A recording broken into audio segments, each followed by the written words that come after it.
When I think about Jacksonville, When I think about Jacksonville, When I think about Jacksonville, When I think of Jacksonville, I think that the greatest need is that we need more opportunities for younger students to have outside school opportunities, whether it's basketball or learning, to get them off the streets so they know that their community and their city loves them and encouraging them and they want them to grow. I think we need to raise awareness of our carbon footprint.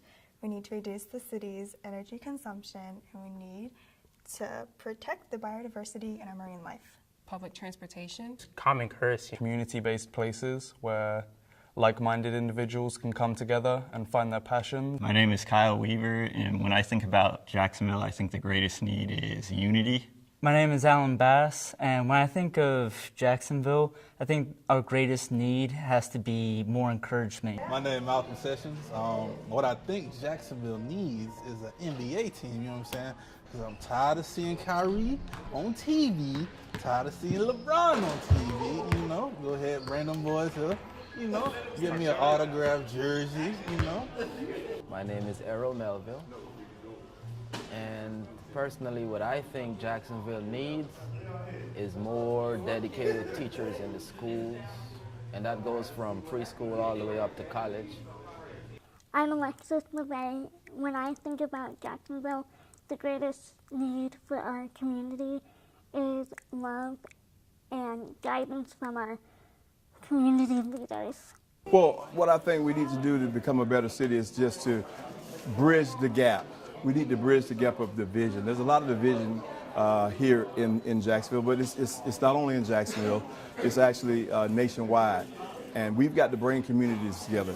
This dialogue tonight is a great starting point for us to have, because we've got to start with a dialogue. You got to start with a conversation. You got to get people involved. We got to talk about things that are uncomfortable. We've got to address the elephant that's in the room. We've got to do all these things, hash it out, whether we agree with everything or not. We've got to be able to be adults about it. We can also agree to disagree. That's the beginning of progress. I have, at this point, a little bit of a bittersweet love-hate relationship with Jacksonville.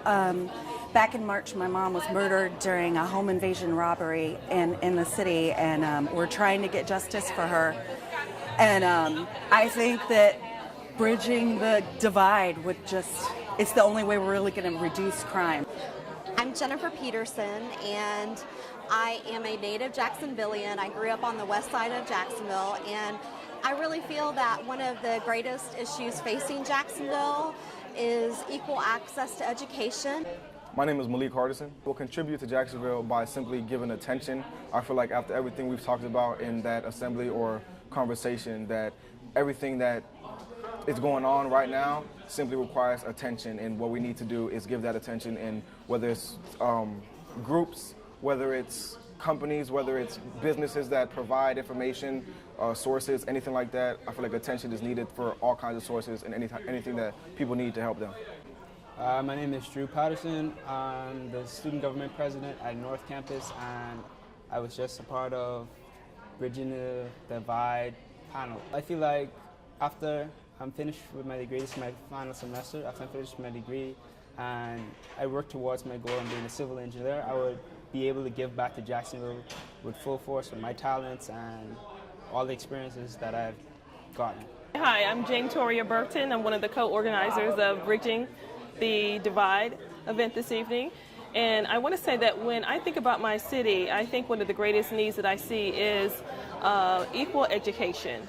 There are educational opportunities all across the city, but there are a number of disparities that you'll see from geographic area, from school to school, and there is definitely a disparity between different areas of town in terms of public education. And so I hope that this event this evening will help to spur more conversation and more action that will help to actually narrow the divide.